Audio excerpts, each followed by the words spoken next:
안녕하십니까. 네, 안녕하세요. 안녕하세요. 네, 멀리 오셨네요. 예, 영화 너무 재밌게 봤습니다. 아유, 감사합니다. 깜짝 놀랐어요.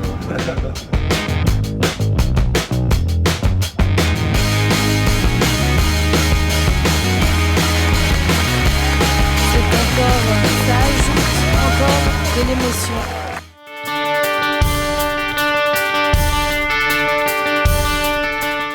반응 너무 좋아가지고요. 반응 어떻게 보셨어요?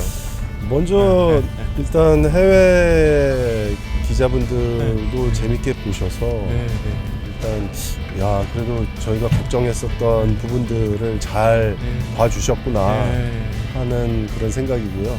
그리고 이제 좀 이따가 이제 한국 기자분들 이제 만나 뵙고 이제 얘기 좀 나눠봐야죠. 예, 한국 저 동료 기자들 다 깜짝 놀랐다고 그랬습니다. 예, 다 주변 반응 어떠셨어요? 지금 이렇게 듣고 깜짝 놀라고 있어요. 다들 좋게 봐주신 것 같고 예, 또 이렇게 워낙 호의적인 마음으로 좀 극장에 찾아주신 것 같아요. 네, 거기에 이제 또 완성도 있는 영화가 그 호의에 보답을 한 것 같은 느낌이 들어서 예, 나름 뿌듯하기도 하고 자랑스럽기도 네. 하고 그렇습니다.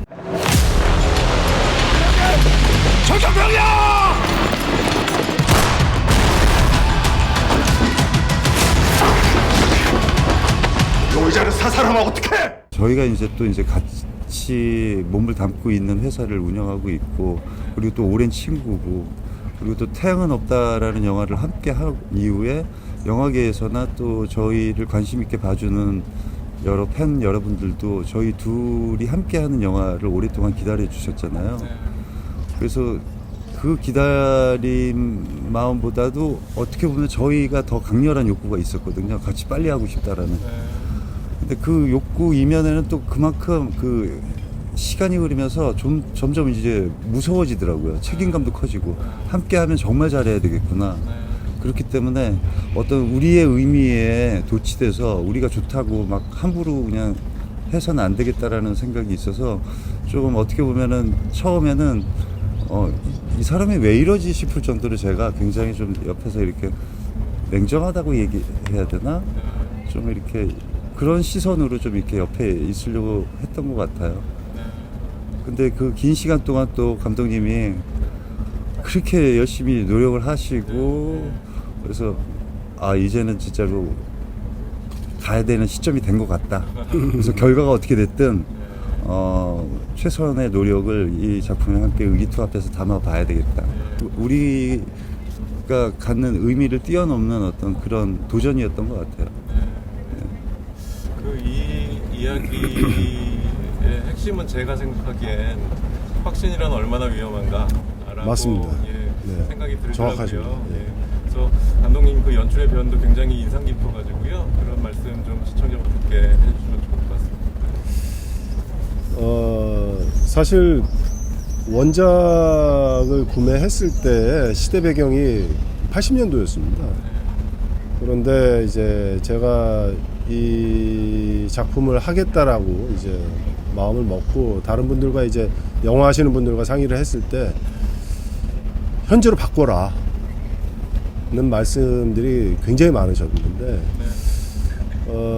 원작에서 나온 주제로는 제가 좀 마음이 이렇게 크게 움직이지를 않아서 제가 좀 얘기하고 싶은 그런 주제를 한번 찾아야 되겠다라고 해서 고민을 하던 끝에 80년 초나 지금 2022년이나 정보를 가공하고 그 가공된 정보를 얻어서 자신의 생각과 어떤 가치관, 세계관이 잘못 형성되는 일들이 지금까지도 너무 많이 있는 게 아닌가라는 생각을 하게 되면서 이 80년도를 소재로 삼고 그 다음에 주제를 조금씩 이제 집어넣어야 되겠다라는 생각을 해서 80년도로 유지를 했고 주제를 그런 내가 지금 맹신하고 있는 이 가치관과 세계관이 과연 어디에서 왔는가를 한번 우리가 생각해 봤으면 좋겠다라는 마음이었습니다. 그 모든 장면이 인상적이었지만 두 분이 맞붙으시는 그 계단씬 그 타격감이 어마어마해가지고 막 제가 얻어맞는 것 같고 어렵지 않으셨는지. 오늘 맞았어요. 테이크 가셨나요 그 장면은요?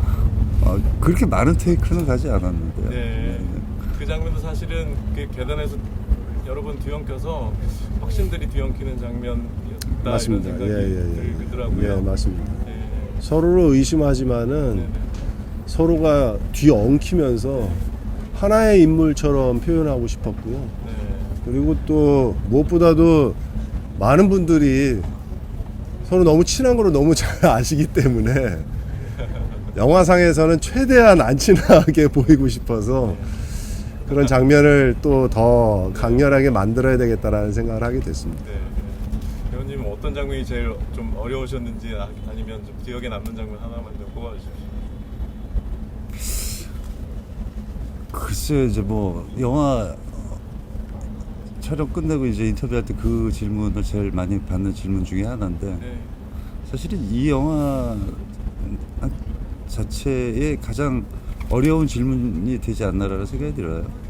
왜냐면은 처음부터 원작을 구해서 그 개발하고 각색하고 그 과정들을 다 봤고 그리고 함께 촬영을 준비했고 촬영하고 그래서 그 모든 기간이 어떻게 보면 특별한 추억이고 아주 값진 시간이기 때문에 어떤 한 장면이라기보다는 이 전체가 얼마나 물론 이제 영화를 보시는 분들은 이 영화에 대한 어떤 의미를 각자의 의미를 찾고 각자의 마음속에 어느 정도의 크기로 담을지는 다 다르겠지만 저희에겐 또 이게 좀 남다른 어떤 크기로 있기 때문에 뭐 어떤 한 장면이나 뭐 이거를 얘기할 수는 없는 것 같아요.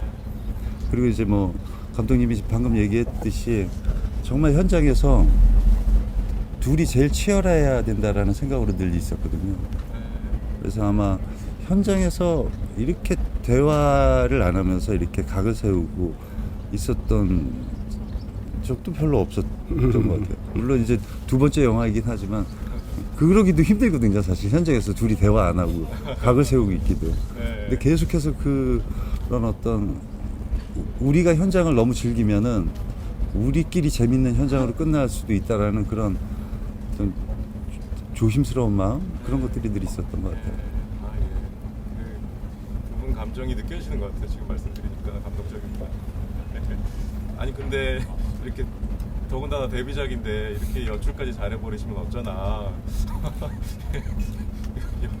이 연기상 받으신 분이 연출까지 이렇게 잘해버리시면 어쩌나 이런 그 연출을 위해서 어떤 뭐 언제부터 공부를 하셨고 뭐 조금 좀 장기적으로 얘기를 좀 해주실 수 있으실까요? 아니요, 저는 연출을 뭐 생각했었던 적이 없었고요. 솔직히 말씀드리면은 저는 사실 그 프로듀서로서 동료 영화인들 뭐 각본가라든가 뭐 혹은 이제 뭐 감독님들, 뭐 연출자분들 뭐 이런 분들이 좀 더 일을 하는 데 있어서 경험이 조금 있는 제 뭐 힘이 좀 필요하신 분들과 함께 뭐 저는 프로듀서 역할을 하면서 좀 제작을 하면 어떨까라는 생각을 전에 좀 하게 됐었는데 그래서 이제 원작을 이제 사게 됐고 그 다음에 이제 이 원작을 가장 멋지게 만들어내실 감독님을 찾아야겠다라는 과정이었는데 이 원작을 수정해야 되는 부분들이 많았는데 그 수정하는 부분에 있어서 꽤 어려움들이 좀 느끼셨는지 이제 함께 하실 분들을 못 찾았어요. 만나지를 못해서 이제 직접 이제 각본을 이제 쓰게 됐고 그러다 보니까 이제 이 정도 각본을 썼으면은 내용을 저보다 더 많이 하신 분은 없지 않으실까. 그래서 이제 연출까지 하게 됐습니다. 이렇게 규모 있는 이야기인 줄 몰랐는데요. 그 점에서도 깜짝 놀랐고 그래서 이게 프로덕션 운영이 장난이 아니었을 것 같고요. 이게 사실은 한국 영화의 자산이 아닌가 이렇게까지 할 수 있는 게 그 점에 대해서 좀 주변 스태프들을 얘기를 해주신다든지 지금 그간 한국 영화에 쌓여온 어떤 소중한 자산들이 아닌가 이런 생각이 드는데요. 말씀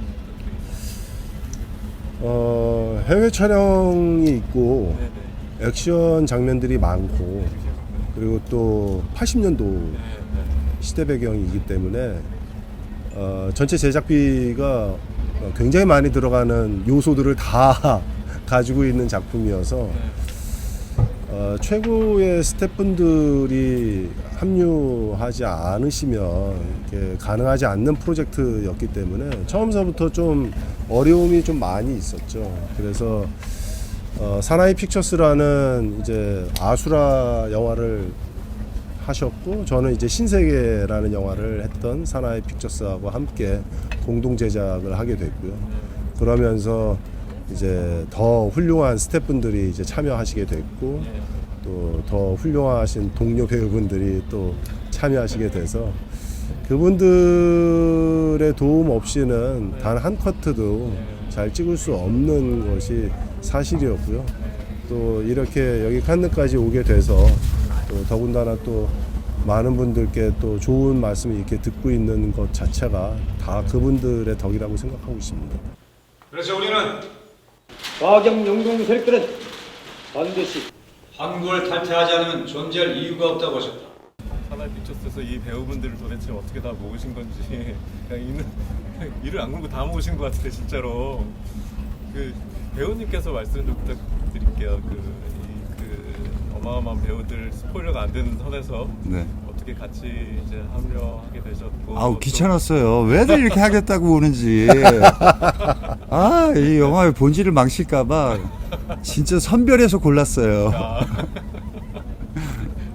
근데 아무래도 이제 그 뭐 한국 영화 아까 이제 뭐 스태프 분들도 그렇고 뭐 네. 말씀을 하셨는데 그 아직은 이 영화 쪽에서는 이 동료애라는 어떤 게 좀 끈끈하게 있는 것 같아요. 그리고 그 동료애를 기반으로 해서 또 그간 또 한국 영화에서 일하는 스태프들의 기술적인 어떤 수준이 전 세계적인 수준으로 다 올라왔거든요. 그리고 이제 그러면서 어떤 작업을 할 때 좀 더 재미있는 어떤 시도들을 용감하게 할 수 있고 그 시도 안에서 서로 신뢰할 수 있는 동료가 함께 있다면은 그 시도는 뭐 값어치 있는 어떤 결과물로 나오기도 하고 그러면서 이제 배우들도 함께 그런 어떤 작품들을 함께 했을 때 그 작품을 하나 끝낸 이후에 그 신뢰감이라든지 동료애는 계속해서 이어지거든요. 그리고 또 그런 어떤 동료이자 선배인 어떤 한 배우가 이제 연출을 한다라고 했을 때 아마 서로들 다들 와서 응원해주고 싶은 마음이 컸을 거예요. 그리고 어떤 한 역이라도 와서 어떻게 보면은 이게 관객 입장에서는 어떤 그 충만한 볼거리의 선사도 되지만 그 역 하나에서 사실은 그 역 하나 하는 것도 되게 조심스럽거든요. 왜냐면 영화의 스토리의 본질에서 어긋나는 어떤 딴 생각을 할 수 있는 쪽으로 빠질 수도 있는데 그런 마음들도 다 있었음에도 불구하고 이렇게 함께 참여해서 응원해주고 그런 거는 어떻게 보면 그런 한국 영화 산업 안에 있는 아주 끈끈한 동료애가 남아있기 때문이 아닌가 생각합니다.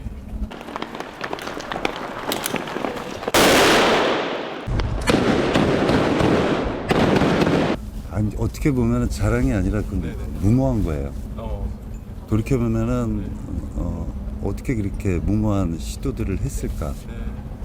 근데 그거는 뭐냐면은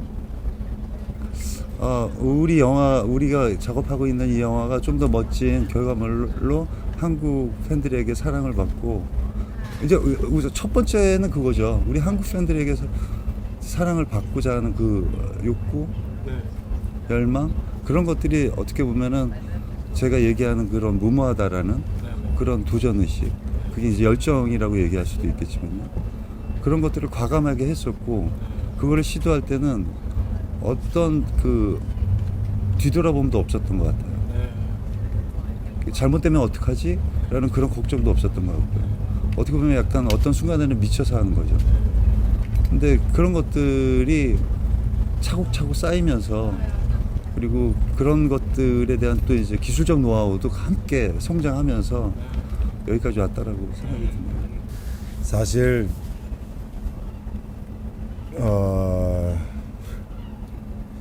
사실 이 정도 규모의 장면들을 찍으려면은 사실은 해외에서는 훨씬 더 많은 비용으로 찍어야만 할 텐데 그렇기 때문에 저희는 예산이 그렇게 비교할 수가 없는 예산이기 때문에 훨씬 더 꼼꼼하게 이제 준비를 해야 되고, 그 다음에 이제 찍는 그 현장보다도 그 준비하는 과정이 훨씬 더 치열하고 네. 훨씬 더 많은 분들의 아이디어가 필요했던 것 같아요. 그래서 현장에서는 딱딱 찍을 것만 딱 찍어내는, 그래서 예산을 최대한으로 이제 줄일 수 있는 뭐 그런 방식으로 이제 촬영을 준비하고 촬영했고요. 그리고 이제 한 가지 이제 좀 말씀드리고 싶은 거는, 사실 이 영화가 이제 투자를 받는 데 있어서 이렇게 많은 분들이 선뜻 이 영화에 이제 투자를 이제 결정하시는데 많은 용기가 있지 않으셨던 것 같아요. 왜냐하면 이제 80년도의 배경의 이야기가 되다 보니까 과연 이 이야기로 이 제작비가 과연 흥행할 수 있을까, 이런 의구심들이 좀 있으셨는데, 그래도 저희를 믿고서 우성 씨와 저 그리고 또 사나이 픽처스를 믿고서 또 이 투자에 또 결심을 또 해주신 또 메가박스라는 상호로 얘기해도 되나? 그럼요. 투자해 주신 분들께 너무 감사드려요.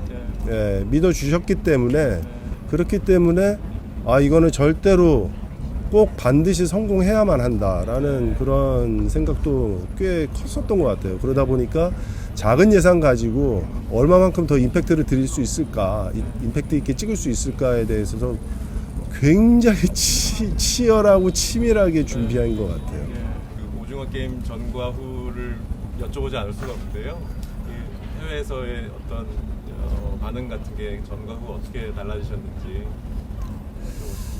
뭐 일단은 팔로우를 한번 하셨어야 되는데 일단은 해외 나왔을 때 알아봐 주시는 분들이 너무 많으시고, 네. 특히 또 이번 칸느 영화제 때는 또 동선이 이렇게 또 걸어 다닐 수 있는 동선이어서 저희가 걸어서 이동을 하다 보니까 많은 분들이 알아보시고 사진을 이제 같이 찍자고 이제 응해 주셔서 너무 감사하고, 또 우성 씨가 또 옆에서 또 너무 친절하게 그분 카메라로 친절하게 사진을 찍어 주셔서 또 동시에 또 우성 씨를 또 알아보시는 분들은 또 같이 또 사진 또 찍고, 하여튼 굉장히 또 즐거운 현상인 것 같아요. 네. 마지막 질문 드리겠습니다. 최근 한 2, 3년 사이에 한국 영화 굉장히 격상됐잖아요. 그 실제로 어떻게 느끼시는지. 이제 외부의 시선에서는 그렇게 한순간에 격상됐다라고 말씀을 하실 수 있을 것 같은데, 사실은 저희는 오랫동안 저희 놈놈놈도 그렇고 한여도 그렇고 그 전에 다른 영화들도 그렇고 이렇게 한국이 아닌 어떤 다른 외부에서의 어떤 한국 영화에 대한 관심도가 천천히 올라오고 있다라는 걸 계속해서 느끼면서 지속적으로 이렇게 어떻게 보면 차분히 왔다라고 는 생각이 들거든요. 근데 이제 그 안에는 이제 80년대 후반부터 90년대 그 한국 영화인들이 우리 한국 영화가 사랑받는 영화여야 된다라는 그런 강한 열망, 그리고 헐리우드 영화만큼은 안 되더라도 어떻게 보면 그 영화적인 어떤 질, 그리고 그런 면에서 굉장히 노력을 했던 것 같아요. 그런 것들이 차곡차곡 쌓이면서 여태까지 왔던 것 같고, 와서 지금 이제 전 세계적으로 이렇게 인정을 받고 있는 그런 상황으로 저희는 보고 있는데, 외부에서는 이제 한류, K-팝, K-드라마, K-콘텐츠 이렇게 이제 갑자기 이제 K라는 이름이 앞에 붙으면서 갑자기 일어나는 어떤 현상이 아닌가라고 생각하시는데 그렇진 않습니다. 그렇지 않기 때문에 또 저희는 앞으로가 더 기대되고 앞으로에 대한 자신감도 있는 거죠. 잘 알겠습니다. 오늘 좋은 말씀 너무 감사합니다. 감사합니다.